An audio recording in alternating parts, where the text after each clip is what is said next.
Hey, it's Dr. Bryce Lee, still talking about suspension trainers today, and I want to give an example of my least favorite exercise to do with a suspension trainer and why.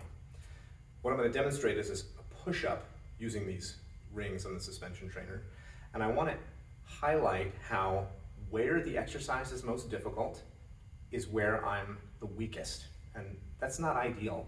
We'd rather have an exercise that's difficult evenly throughout so that I'm less likely to try to cheat at a hard part, and so that I'm less likely to be put at risk if there's a compromised or vulnerable joint position. Regular push-ups are hard enough for most of us to use productively, and I want to show how this is not a great option for most people.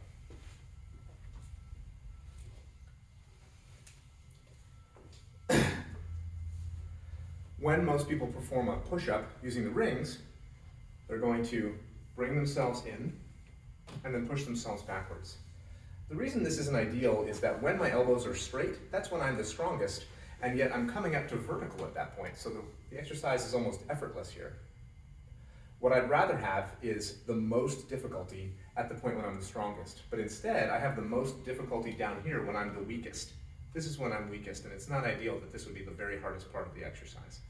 The other problem is the instability.